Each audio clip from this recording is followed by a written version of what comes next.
Assalamualaikum warahmatullahi wabarakatuh.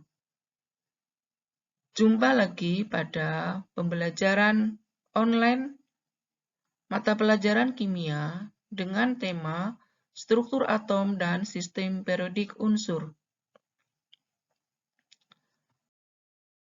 Kita mulai dari sub pokok bahasan yang pertama, yaitu tentang teori atom.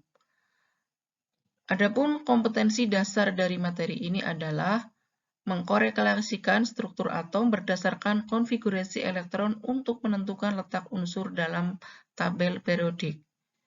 Kompetensi keterampilannya adalah menentukan letak unsur dalam tabel periodik berdasarkan konfigurasi elektron.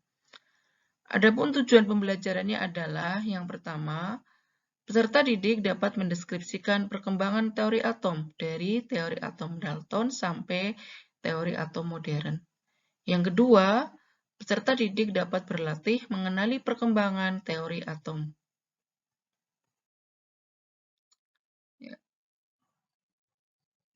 Kita mulai dengan perkembangan model atom. Perkembangan teori atom itu dimulai dari dua pendapat tentang pembagian materi. Di mana pendapat yang pertama adalah pendapat yang dimotori oleh Aristoteles yang mengatakan bahwa pembagian materi bersifat kontinu. Artinya, pembagian materi dapat berlanjut terus-menerus tanpa batas. Sedangkan pendapat kedua yang dipelopori oleh Demokritus yang menyatakan bahwa pembagian materi itu bersifat diskontinu. Artinya, pembagian materi akan berujung pada suatu partikel terkecil yang sudah tidak dapat dibagi lagi. Nah, partikel kecil yang sudah tidak dapat dibagi lagi itulah yang disebut dengan atom. Nah, atom sendiri berasal dari bahasa Yunani, yaitu dari kata a yang berarti tidak, dan tomos yang berarti dipotong-potong. Nah, konsep atom yang dikemukakan oleh Demokritus murni sebagai hasil pemikiran semata, tanpa disertai eksperimen.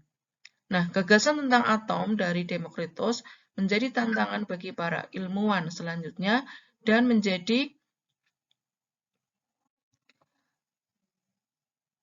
dasar ke arah perkembangan teori atom yang lebih tinggi. Kita masuk pada model atom yang pertama, yaitu model atom Dalton. Nah, teori atom Dalton ini merupakan pengembangan dari konsep atom Demokritus. Di mana Dalton mengembangkan teori atom berdasarkan hukum kekekalan massa yang dikemukakan oleh Lavoisier dan hukum perbandingan tetap yang dikemukakan oleh Proust. Teori atom Dalton dikemukakan atau ditemukan oleh John Dalton dan merupakan teori atom pertama yang dilandasi data ilmiah. Adapun pokok-pokok materi dari atom Dalton adalah sebagai berikut. Yang pertama adalah atom merupakan partikel zat atau materi terkecil yang tidak dapat dibagi lagi menjadi bagian yang lebih kecil. Yang kedua, atom digambarkan seperti bola sederhana yang berukuran sangat kecil. Yang ketiga, suatu unsur tersusun dari atom-atom yang sama, sedangkan senyawa tersusun dari atom-atom yang berbeda sesuai unsur penyusunnya. Kemudian yang keempat, atom-atom bergabung membentuk senyawa dengan perbandingan bilangan bulat dan sederhana. Kemudian yang kelima, reaksi kimia merupakan pemisahan, penggabungan atau penyusunan kembali atom-atom sehingga atom tidak dapat diciptakan atau dimusnahkan. Nah, model atomnya bisa dilihat seperti ini. Jadi digambarkan sebagai bola pejal, ya, bola pejal. Atom digambarkan seperti bola pejal.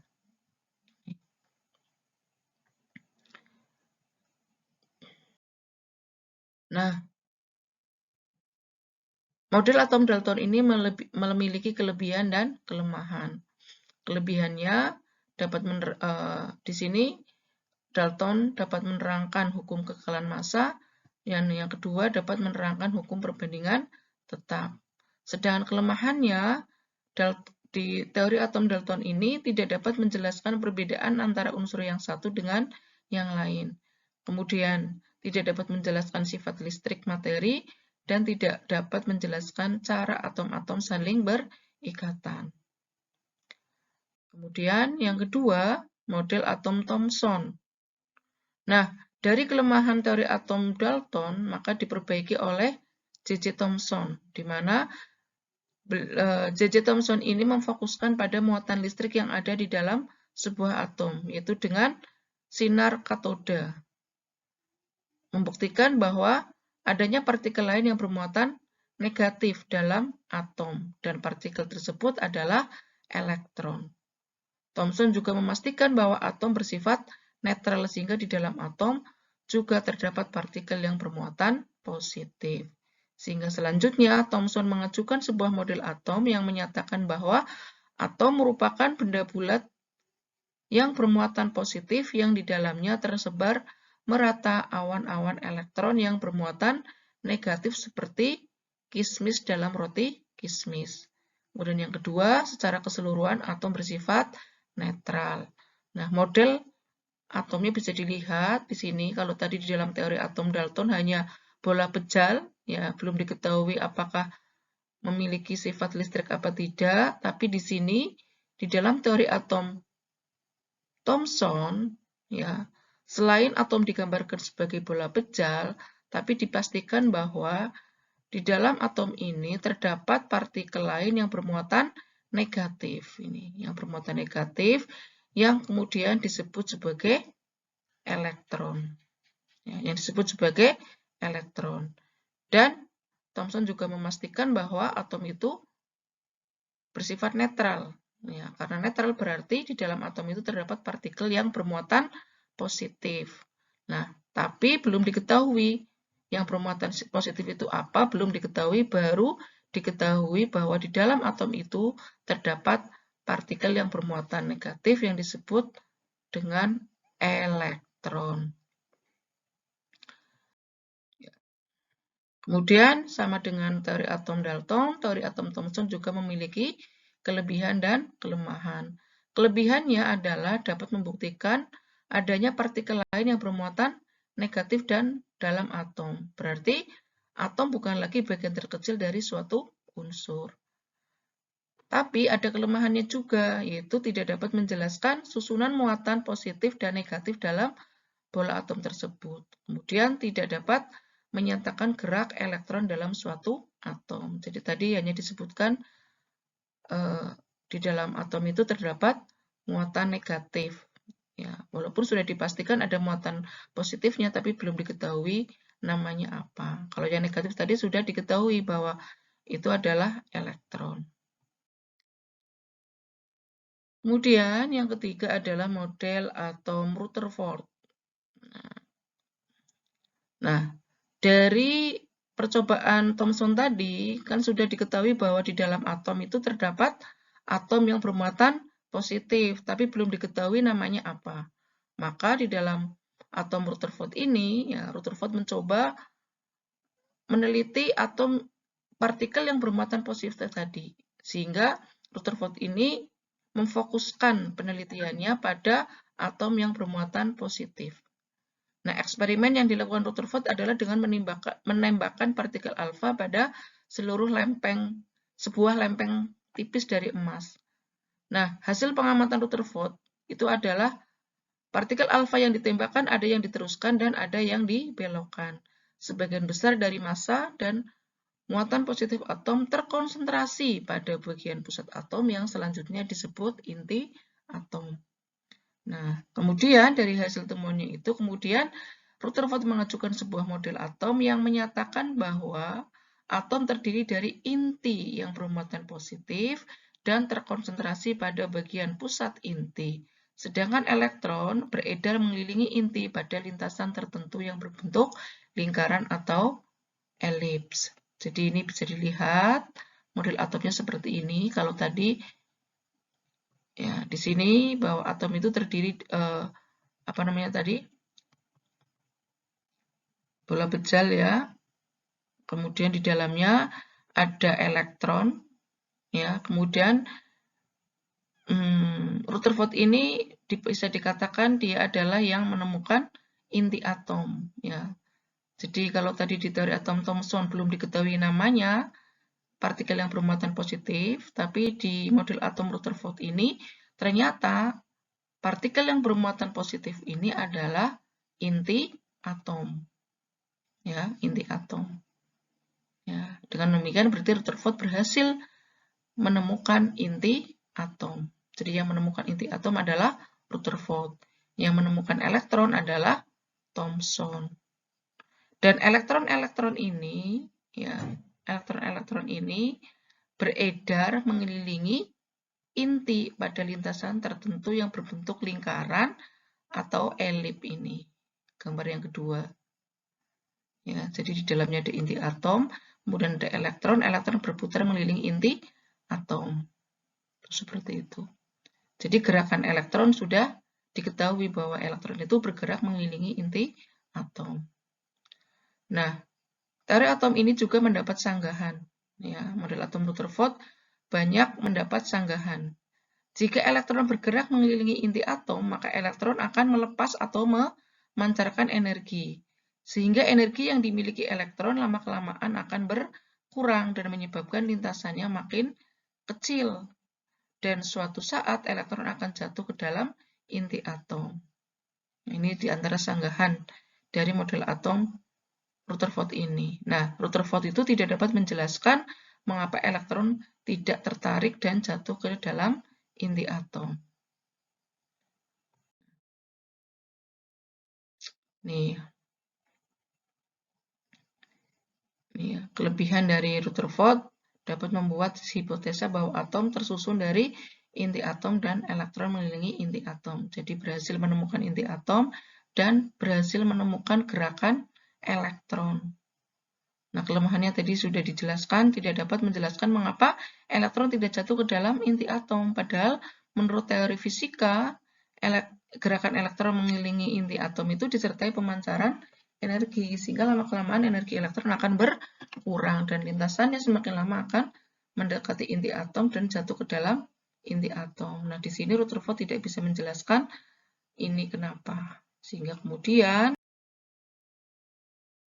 model atom tadi, Rutherford ini diperbaiki oleh Niels Bohr. Ya, Niels Bohr. Ya, sehingga model atomnya dikenal dengan model atom Bohr.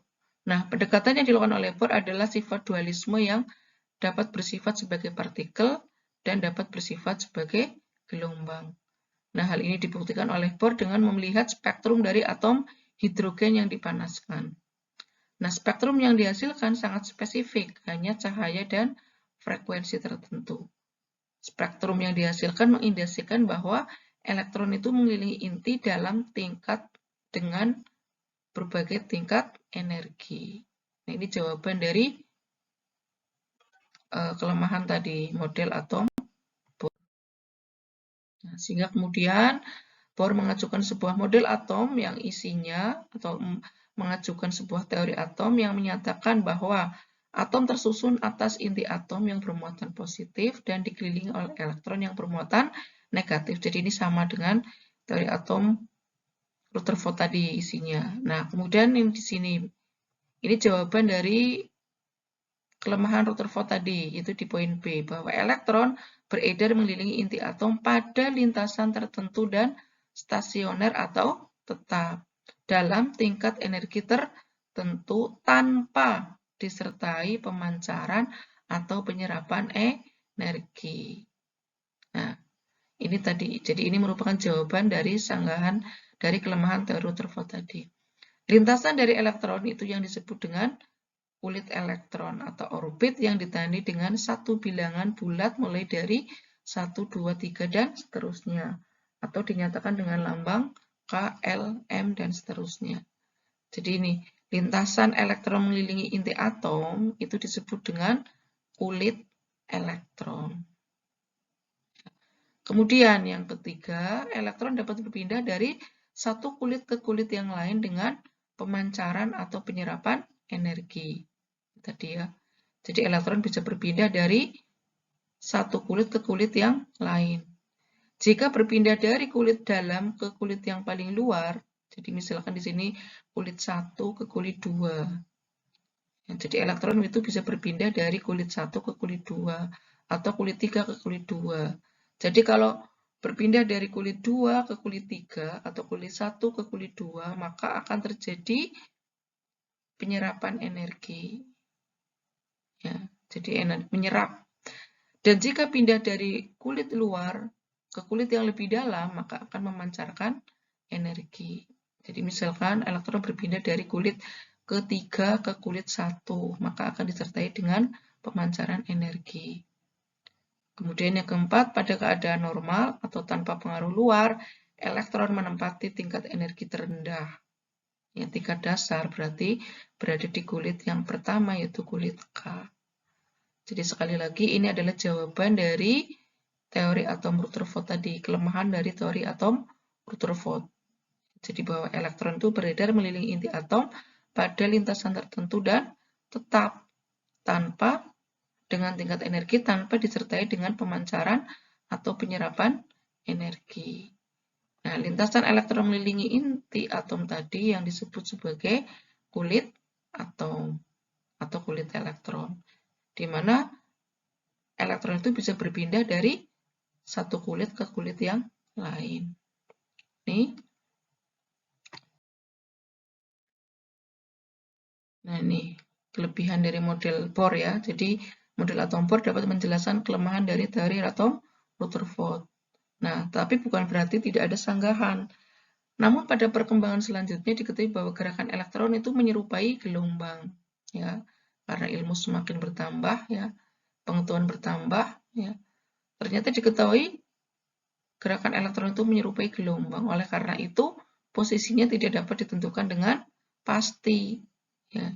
Sehingga orbit elektron yang berbentuk lingkaran dengan jari-jari tertentu itu tidak dapat diterima. Selain itu, teori atom Bohr hanya dapat menjelaskan hubungan energi dengan elektron untuk atom hidrogen saja. Ya, jadi belum memuaskan untuk atom-atom yang lebih besar. Nah, ini jadi tapi juga memiliki kelebihan bahwa salah satunya bahwa keberhasilan teori atom terletak pada kemampuannya untuk meramalkan garis-garis dalam spektrum atom hidrogen. Ya. Kemudian, nah ini kelemahannya. Ya, di antaranya belum mampu menjelaskan adanya struktur halus pada spektrum, yaitu 2 garis atau lebih yang sangat berdekatan. Kemudian struktur garis halus itu dijelaskan melalui modifikasi teori Bohr, tetapi teori ini tidak berhasil memberikan spektrum selain atom hidrogen.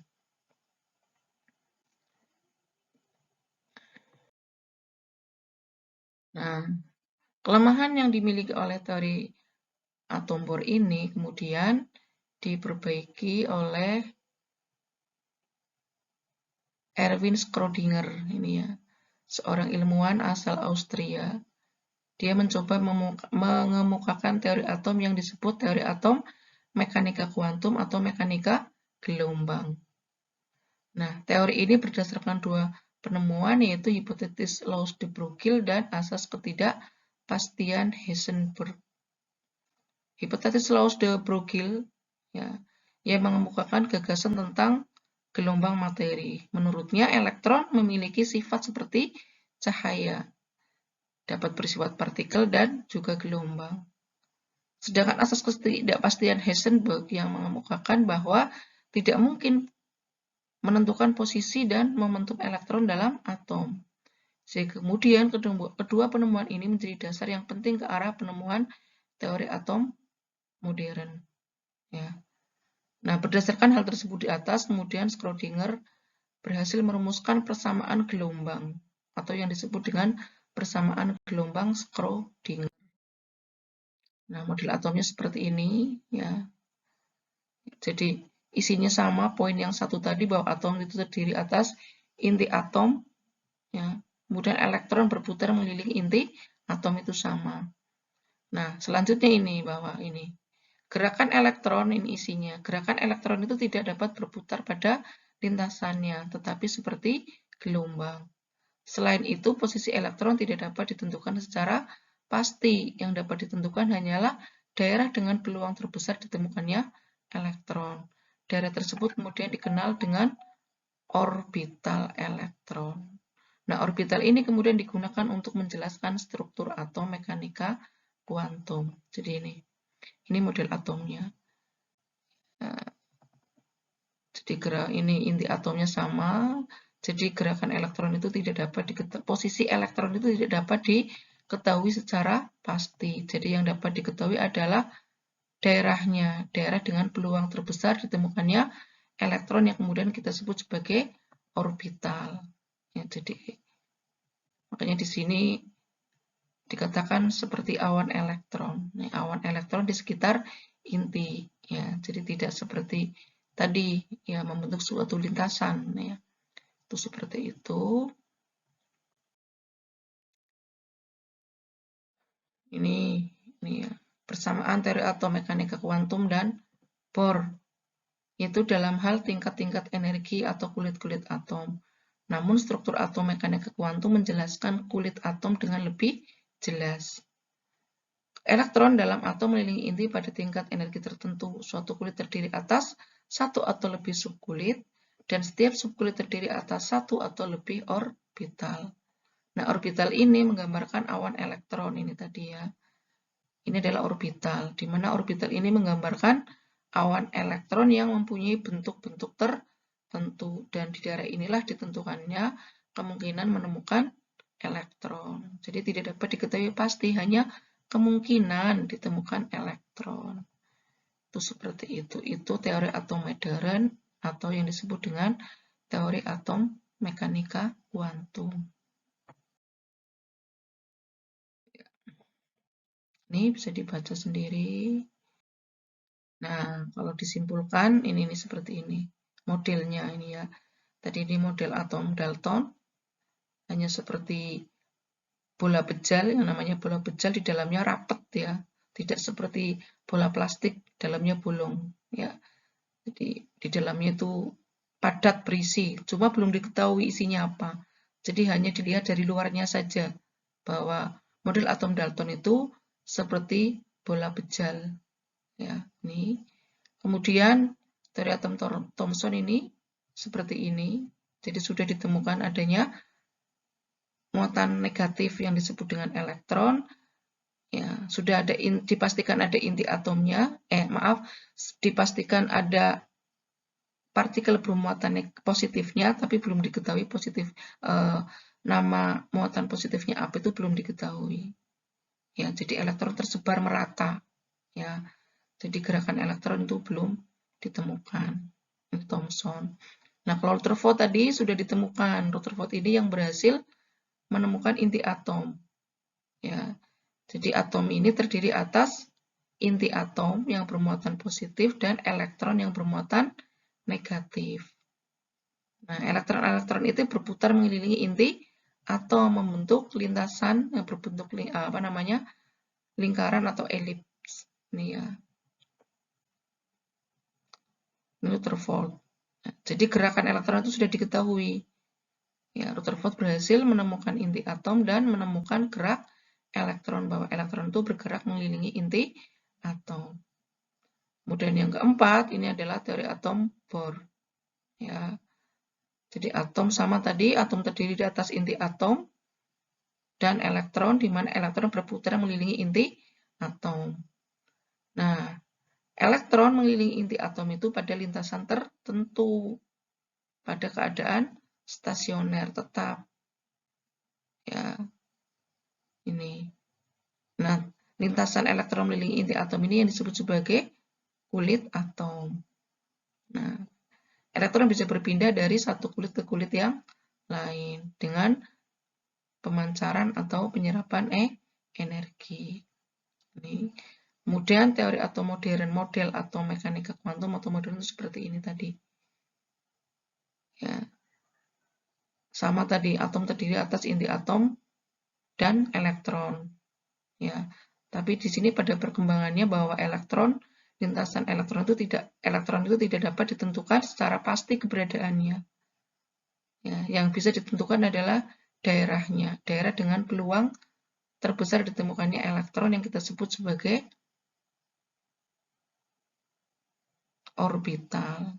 Ya, jadi orbital ini menggambarkan awan elektron. Ini ada 5. Jadi kalau ditanya model atom, ya ada 5 ini yang disertai dengan uji ya, uji data. Itu seperti itu. Nah, selanjutnya untuk mengasah pemahaman kalian, ini ada tugas model atom di sini. Silakan dilengkapi tabel ini. Ada 5 model atau ada 5 teori atom. Sudah saya tuliskan di sini, ada mulai dari teori atom Dalton, kemudian Thomson, Rutherford, Bohr, dan modern. Nanti kalian tuliskan di sini isi teorinya apa saja, ya, isinya apa, kemudian kelebihannya apa dari masing-masing teori itu, kemudian kekurangannya juga di sini diisi, kekurangannya apa, kemudian terakhir di kolom terakhir adalah modelnya. Kalau bicara model berarti gambarnya, model atomnya seperti apa. Silakan itu diisi ya sebagai evaluasi dari pembelajaran pada hari ini. Mungkin itu saja yang dapat saya sampaikan. Kurang lebihnya saya mohon maaf. Sekian, terima kasih. Barang siapa bersungguh-sungguh, maka dia akan mendapatkan kesuksesan. Belajar tidak akan pernah membuat pikiran kalian lelah. Itu saja, kurang lebihnya saya mohon maaf. Billahi taufiq wal hidayah. Assalamualaikum warahmatullahi wabarakatuh.